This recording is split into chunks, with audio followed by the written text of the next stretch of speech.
옛날 옛적 전라도 작은 고을에 이런 이야기가 전해 내려옵니다. 곡식은 창고에 넘쳤으나 백성의 솥은 비어 있었지요. 권력을 가진 자가 세상을 재배를 채우는 데 쓰던 시절이었습니다. 그 고을에 들꽃 같은 여인 하나가 살고 있었지요. 가난 속에서도 꺾이지 않는 여인이었습니다. 그리고 그 여인 곁에 정체를 숨긴 사내 하나가 나타났지요. 오늘은 그 두 사람의 이야기입니다. 지금부터 시작하지요. 목련야담에 오신 여러분 반갑습니다. 마음에 드신다면 구독과 좋아요로 응원 남겨주시면 큰 힘이 되겠습니다. 그럼 오늘 이야기 시작하겠습니다. 먼 옛날 정조 임금이 나라를 다스리던 시절이었습니다. 전라도 깊은 고을에도 봄은 찾아왔지요. 산자락에 진달래가 피고 들판에 새싹이 돋았습니다. 허나 그 봄빛 아래 백성들의 얼굴에는 웃음 대신 굶주림이 드리워져 있었지요. 창고에는 곡식이 쌓여 있었습니다. 지난 가을 풍년이 들어 추수가 넉넉했지요. 허나 그 곡식이 백성들의 솥으로 가는 일은 없었습니다. 세금으로 거두어진 곡식은 관아 창고로 들어갔고 창고로 들어간 곡식은 어디론가 사라졌지요. 장터에는 사람이 줄었습니다. 살 것도 팔 것도 없는 장터였지요. 안악들은 빈 바구니를 들고 서로의 얼굴을 바라보았습니다. 아이들은 어미의 치맛자락을 잡고 울었지요. 굶주림은 소리 없이 그러나 집요하게 온 고을을 잠식해 가고 있었습니다. 봄인데도 고을은 겨울 같았지요. 그 고을 끝자락 낡은 초가집 한 채가 있었습니다. 그 집에 연화가 살고 있었지요. 소장농의 딸로 태어나 가난을 공기처럼 마시며 자란 처녀였습니다. 얼굴은 수수했지요. 고운 얼굴이라 하기엔 볕에 그을리고 바람에 거칠어진 피부였습니다. 허나 그 눈빛만큼은 달랐지요. 맑고 깊어서 한 번 마주치면 쉽게 잊히지 않는 눈빛이었습니다. 연화는 새벽부터 일어나 밭에 갈았지요.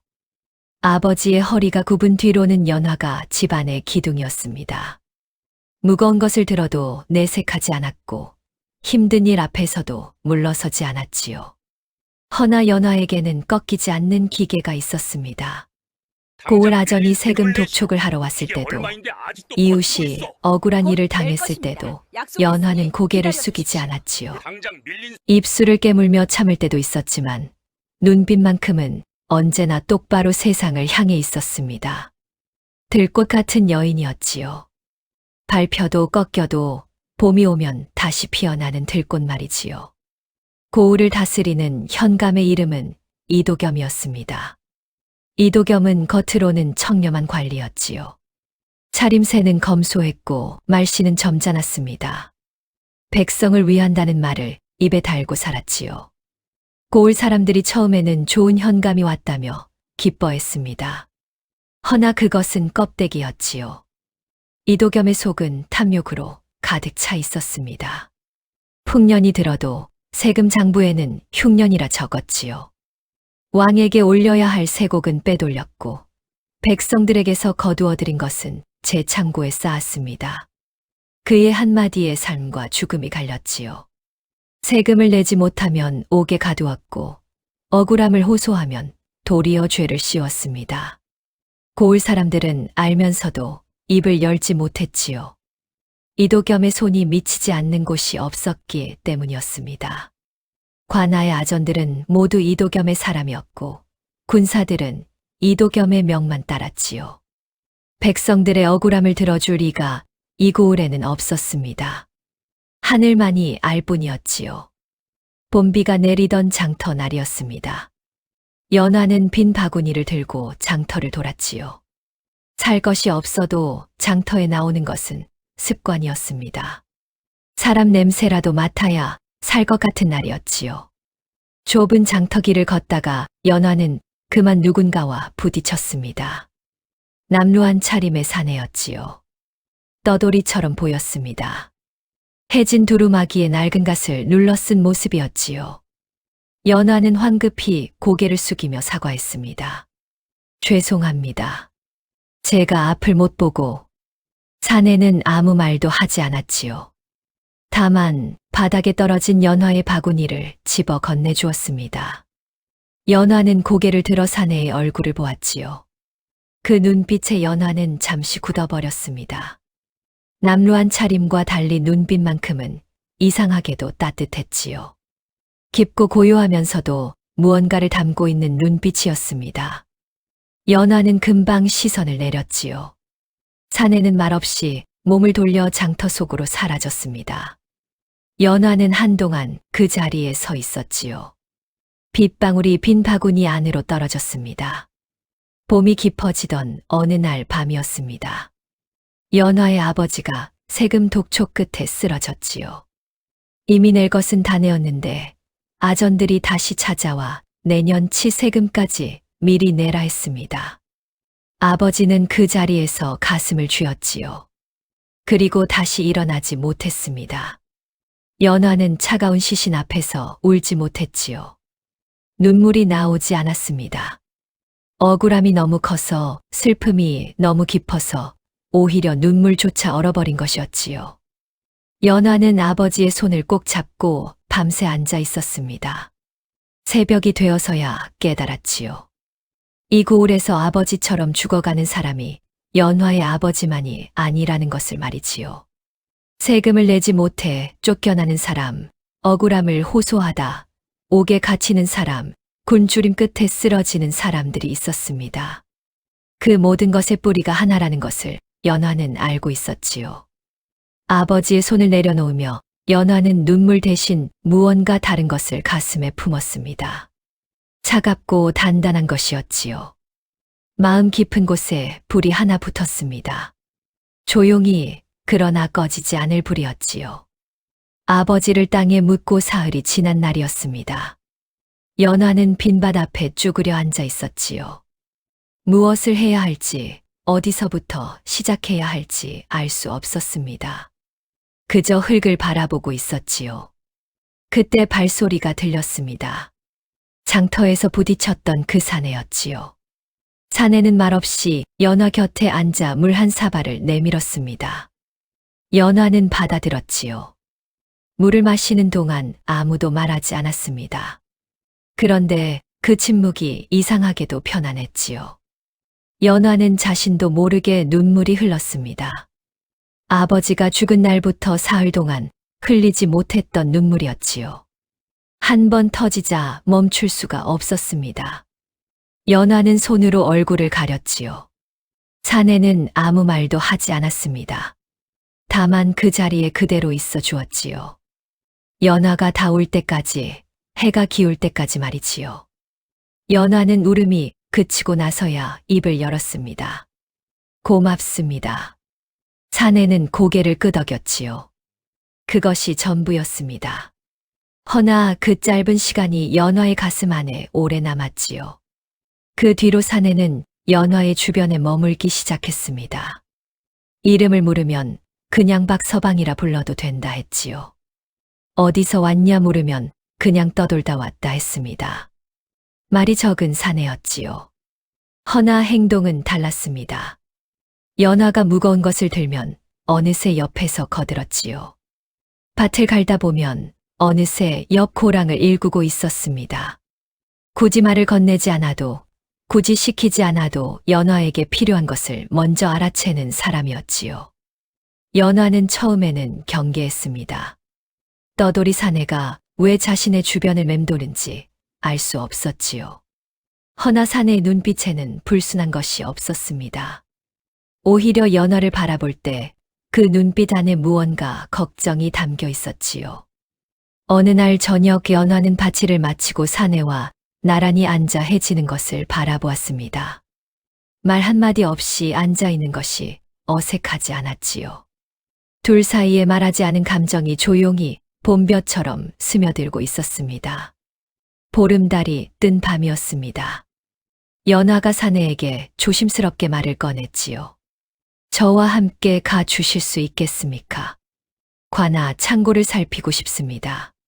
사내는 잠시 연화를 바라보다가 고개를 끄덕였지요.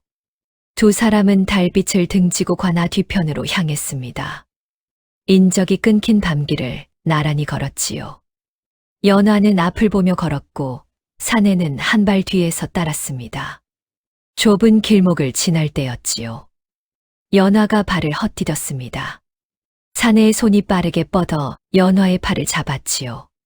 두 사람의 손이 맞닿은 순간 둘 다 멈추었습니다. 달빛 아래서 눈이 마주쳤지요. 연화는 먼저 시선을 거두며 조용히 말했습니다. 고맙습니다. 사내는 천천히 손을 놓았지요. 그러나 그 짧은 순간 두 사람 모두 말을 잃었습니다. 봄밤의 공기가 유독 따뜻하게 느껴졌지요. 창고 담벼락을 넘어 안으로 들어선 순간이었습니다. 연화는 눈앞의 광경의 발걸음을 멈추었지요. 가득 쌓여 있어야 할 곡식 가마니 대신 빈 가마니 사이사이에 돌무더기가 채워져 있었습니다. 썩은 냄새가 코를 찔렀지요. 제대로 된 곡식이라고는 겉에 몇 가마니 쌓인 것뿐이었습니다. 연화는 가마니 하나를 열었지요. 안에서 흙과 돌이 쏟아졌습니다. 이럴 수가. 벽에 걸린 장부를 살펴보니 풍년이라 적혀 있었지요. 곡식이 넘쳐 한양으로 올려보낼 것까지 충분하다고 적혀 있었습니다. 허나 창고 안의 현실은 그 반대였지요. 연화의 손이 떨렸습니다. 이 고을 백성들이 왜 굶주리는지, 아버지가 왜 그렇게 죽어가야 했는지 눈앞에서 확인한 것이었지요. 연화의 눈빛이 타올랐습니다. 사내는 말없이 장부의 내용을 꼼꼼히 살폈지요. 품속에서 종이를 꺼내 빠르게 옮겨 적었습니다. 손놀림이 익숙했지요. 연화는 그것을 바라보다가 문득 생각했습니다. 이 사내는 떠돌이가 아닐지도 모른다고 말이지요. 창고를 빠져나온 뒤였습니다. 연화가 걸음을 멈추고 사내를 바라보았지요. 물어볼 것이 있습니다. 사내가 연화를 향해 몸을 돌렸지요. 어찌 이리 위험한 일을 돕는 것이오. 떠돌이 서방이 이 고을 일에 목숨을 걸 이유가 없을 텐데요. 사내는 잠시 연화의 눈을 바라보았습니다. 그 눈빛 안에 무언가가 흔들리는 것 같았지요. 허나 이내 시선을 거두며 말했습니다. 그냥 두고 볼 수가 없어서입니다. 연화는 그 대답이 전부가 아니라는 것을 알았지요. 허나 더 묻지 않았습니다. 이 사내에게 숨기는 것이 있다는 것을, 그리고 그것을 지금 당장 알 수 없다는 것을 느꼈지요. 밤바람이 두 사람 사이를 지나갔습니다. 연화는 마음속으로 생각했지요. 이 사람을 믿어도 될까? 믿어야 할까? 그러나 그 물음의 답이 이미 가슴 안에서 나오고 있었습니다. 이미 믿고 있었지요. 비가 쏟아지던 날이었습니다. 연화는 밭에서 일하다가 그만 쓰러지고 말았지요. 며칠째 제대로 먹지 못한 탓이었습니다. 빗속에 쓰러진 연화를 발견한 것은 사내였지요. 사내는 연화를 등에 업었습니다. 빗속을 걸어 연화의 집까지 데려갔지요. 연화를 아랫목에 눕히고 물을 끓였습니다. 불을 지피고 젖은 연화의 머리카락을 조심스럽게 걷어내어 수건으로 정리해 주었지요. 연화는 눈을 반쯤 감은 채 그것을 느꼈습니다. 말 한마디 없이 이루어지는 그 손길이 어떤 말보다 많은 것을 담고 있었지요. 연화는 눈을 감았습니다. 빗소리가 지붕을 두드렸지요. 따뜻한 불빛 아래 사내의 손길이 조용히 이어졌습니다. 말 없는 고백이었지요. 연화도 사내도 아무 말을 하지 않았습니다. 허나 그날 밤 둘 사이에는 말보다 진한 무언가가 흘렀지요. 며칠 후 연화는 홀로 앉아 생각에 잠겼습니다. 그 사내의 얼굴이 자꾸 떠올랐지요. 말없이 물을 건네던 손, 빗속에서 자신을 업어 데려가던 등 머리카락을 정리해 주던 그 손길이 눈을 감으면 선명하게 남아 있었습니다. 연화는 깨달았지요. 이 사람을 잃으면 다시 일어날 수 없을 것이라는 것을 말이지요. 아버지를 잃었을 때도 일어섰습니다. 가난 속에서도 일어섰지요. 허나 저 사내가 곁에 없는 것은 그것과는 다른 종류의 무너짐일 것이었습니다. 그러나 연화는 그의 정체를 몰랐지요. 떠돌이라 했지만 떠돌이가 아닌 것 같았습니다. 창고의 장부를 보는 눈빛이 예사롭지 않았지요. 종이에 옮겨 적는 손이 너무 익숙했습니다. 그가 숨기고 있는 것이 무엇인지 연화는 알 수 없었지요. 알면서도 모른 척했습니다. 지금 이 순간만큼은 그저 그 사내가 곁에 있는 것으로 충분했지요. 연화는 사내 앞에 섰습니다. 이 고을의 죄를 밝히겠습니다. 사내가 연화를 바라보았지요. 아버지가 그렇게 돌아가셨습니다. 이 고을에서 저처럼 억울한 이들이 얼마나 됩니까? 저는 더 이상 두고 볼 수 없습니다. 연화의 목소리는 떨리지 않았습니다. 눈빛은 고요했지요. 허나 그 고요함 안에 3년치의 억울함과 분노가 담겨 있었습니다. 위험합니다.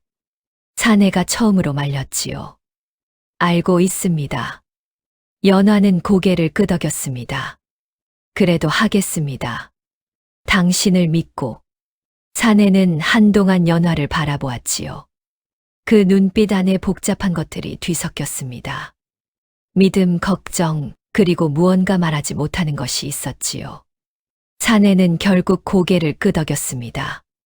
두 사람의 결심이 하나가 되던 담이었지요. 이튿날 새벽이었습니다. 연화와 사내가 증거를 정리하던 중 관아 쪽에서 말발굽 소리가 들렸지요. 이도겸이 낌새를 챈 것이었습니다. 군사들이 사방으로 퍼지는 소리가 들렸지요.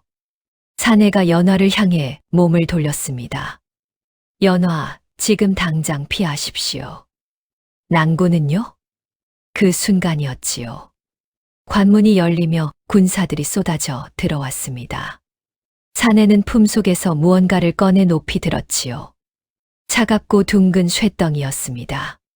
달빛 아래 번쩍였지요. 나는 암행어사다. 그 목소리가 새벽 공기를 갈랐습니다. 군사들이 일제히 멈추었지요. 연화는 그 자리에 굳어버렸습니다. 암행어사. 그 두 글자가 연화의 가슴 안에서 울렸지요. 남루한 차림으로 나타나 물 한 사발을 건네던 사내, 말없이 자신을 업어 데려가던 그 사내가 왕의 명을 받은 암행어사였던 것이었습니다. 연화의 눈이 흔들렸지요. 믿음과 거리감 사이에서 말이지요.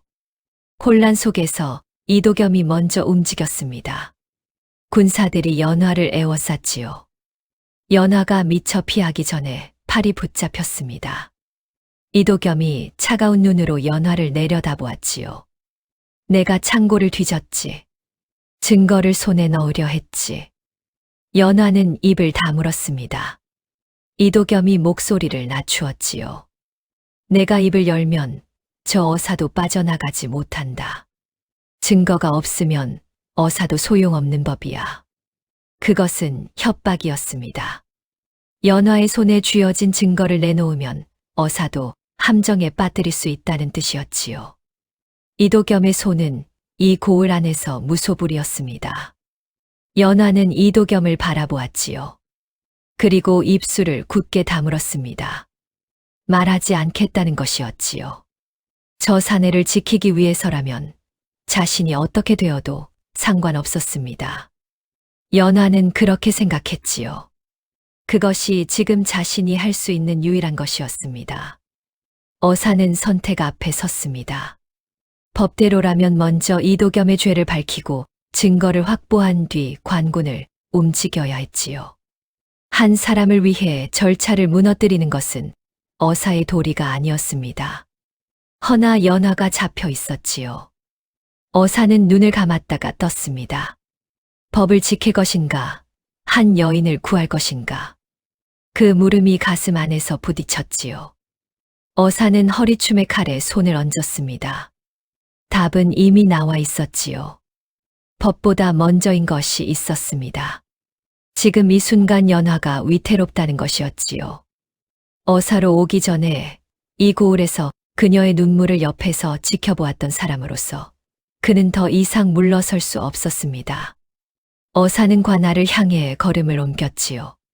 관아 마당에 달빛이 쏟아졌습니다. 어사가 홀로 관아 문을 밀고 들어섰지요. 이도겸의 군사들이 칼을 빼들었습니다. 어사는 멈추지 않았지요. 칼과 칼이 부딪히는 소리가 마당을 울렸습니다. 어사의 움직임은 빠르고 정확했지요. 군사 하나를 제치고 또 하나를 막으며 연화가 묶여있는 곳으로 향했습니다. 연화는 그 모습을 바라보며 입술을 깨물었지요. 저 사람이 이렇게까지 할 줄은 몰랐습니다. 어사가 연화 앞에 섰지요. 결박을 끊으며 낮게 말했습니다. 살아야 하오. 나와 함께. 연화는 그 말을 들으며 눈이 뜨거워졌지요. 허나 울 시간이 없었습니다. 어사의 손을 잡고 자리에서 일어섰지요. 이도겸이 달려들었습니다. 어사는 연화를 등 뒤로 밀며 이도겸과 마주섰지요. 두 사람의 눈이 마주쳤습니다. 이도겸의 눈빛에 처음으로 두려움이 스쳤지요. 그리고 멀리서 말발굽 소리가 들렸습니다. 어사의 신호를 받고 출발한 관군이 달려오고 있었지요. 마당 안으로 쏟아져 들어온 관군이 이도겸의 군사들을 에워쌌습니다. 이도겸은 그 자리에 무릎을 꿇었지요. 날이 밝았습니다. 이도겸의 죄목이 하나씩 풀렸지요. 세곡 횡령, 백성 수탈, 억울한 자를 옥에 가두고 죽음으로 뭔 죄까지 낱낱이 드러났습니다. 장부와 증거가 모두 세상 앞에 놓였지요. 그리고 억울하게 죽어간 이들의 이름이 불렸습니다. 연화의 아버지 이름도 그 안에 있었지요. 연화는 그 이름이 불리는 순간 무너졌습니다. 오랫동안 참아온 것이 한꺼번에 쏟아졌지요.